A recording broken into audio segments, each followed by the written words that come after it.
Okay, we're going to please join me with the Pledge of Allegiance. The flag of the United States of America and to the republic for which it stands, one nation, under God, indivisible, with liberty and justice for all.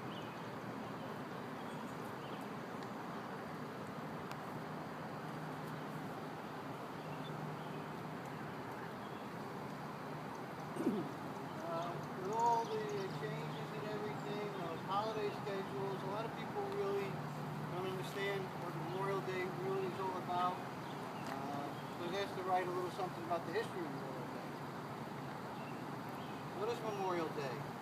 The unofficial start of summer, barbecues, 3-day weekend? Yes, it is all of these, but there is more.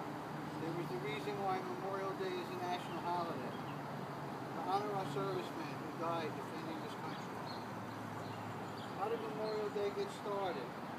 Originally called Decoration Day, it was officially proclaimed in 1868 by General John Logan, National Commander of the Grand Army of the Republic, and was observed on May 30th when flowers were placed on graves of Union and Confederate soldiers at Arlington National Cemetery. This continued throughout the years, as it still does today. In 1967, it officially became known as Memorial Day. In 1971, Memorial Day became a federal holiday, and the observance was changed from the actual day of May 30th to the last Monday in May by Congress, thereby creating a 3-day weekend. Another tradition of Memorial Day is the poppy. This was originally started in 1915 when Mona Michael wrote a poem about the poppy red and the blood of heroes. She then decided to sell the poppies to her friends and donated the monies to servicemen in need. One of the Veterans Service Organizations, the VFW, has been passing out poppies since 1922. The Buddy Poppy, as it is known, are assembled by disabled and needy veterans. I've been getting one each year for longer than I can remember. I don't understand how they seem to disappear over the years, but maybe it is that mystique that helps the VFW continue to collect donations for this noble cause. Over the years, the solemnity of this day has been overshadowed by other distractions as stated earlier. To help re-educate and remind all Americans of the true meaning of Memorial Day, the National Moment of Remembrance resolution was passed in December 2000. This will be observed at 3 o'clock this afternoon when people take time out of their other activities to reflect on the significance of the day. Many feel that this is a step in the right direction to remind the people of this solemn time. We are gathered here today because the United States Marine wanted to observe this solemn day in a more formal way. Andy Coleman, I salute you, sir, for your efforts. Thank you.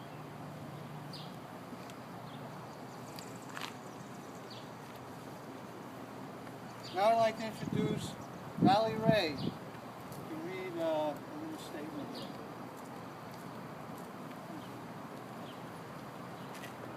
It's a privilege to be here. These words that I'm going to read to you are not my words, but the words of Robbie Coleman, Andy's son, who wrote these especially for him and for all the veterans.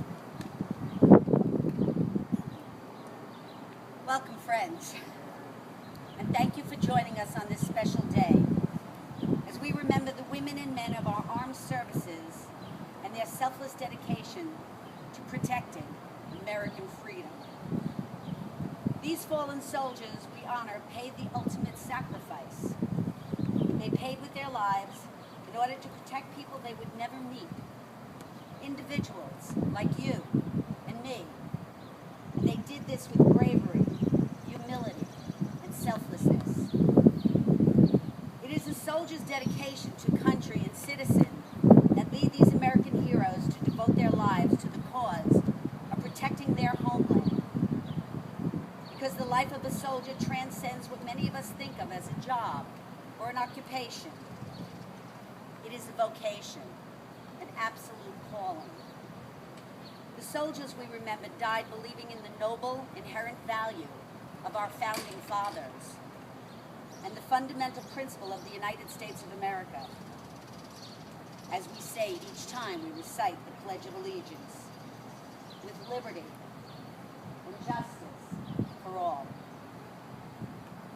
Thanks to these valiant heroes we honor on this Memorial Day, all of us here and future generations of Americans continue to live free. And together, by our example, we can inspire the notion of a truly democratic society the world over. But no soldier could ever do it alone without the transformative love and support from the people closest to their hearts. In that way, the generations of men who served our country, the women in their lives, are considered soldiers. Indeed, just as the wives of soldiers are also soldiers, we remember the husbands, partners, family, and friends of those serving in our military today who inspire and support the people they love most in choosing to defend American freedom. It is the most noble and giving and unselfish kind of love to encourage and hearten the person you love most to do what he or she is called to do, despite the personal cost and sacrifice. Certainly many of us here this morning understand this in our own personal lives and experiences, and in particular, the residents of Bayshore Healthcare Center and elders of every country and culture. Each of you know the wisdom that can only come from living full lives, taking chances, enduring hardships, and embarking on the risks. And some of us in attendance have served our country in the armed forces. And to each of you, I say thank you. Thank you for believing so strongly in the cause of all that is good about America and staking your life on that belief. It is with great humility we say thank you, when words cannot express our deepest gratitude. Searching for the right words and sentiment for this day, I would like to share with you something the great orator and distinguished Supreme Court Justice Oliver Wendell Holmes delivered in his famous Memorial Day speech of 1884. Oliver Wendell Holmes certainly knew the price of sacrifice on behalf of the most basic human principles, as he himself fought as a member of the Union Army in the Civil War. Let me leave you with something that Oliver Wendell Holmes shared with an audience not unlike the group of us here this morning at a Memorial Day gathering more than 130 years ago, yet still rings forever true. So to the indifferent inquirer who asks why Memorial Day is still kept up, we may answer. It celebrates solemnly, reaffirms from year to year a national act of enthusiasm and faith. It embodies in the most impressive form our belief that to act with enthusiasm and faith is the condition of acting greatly. To fight out a war, you must believe something and want something with all your might. So must you do to carry anything else to an end worth reaching. More than that, you must be willing to commit yourself to a course, perhaps a long and a hard one, without being able to foresee exactly where you will come out. All that is required of you, that you should go somewhither as hard as ever you can. The rest belongs to faith. One may fall at the beginning of the charge or at the top of the earthworks, but no other way can he reach the reward.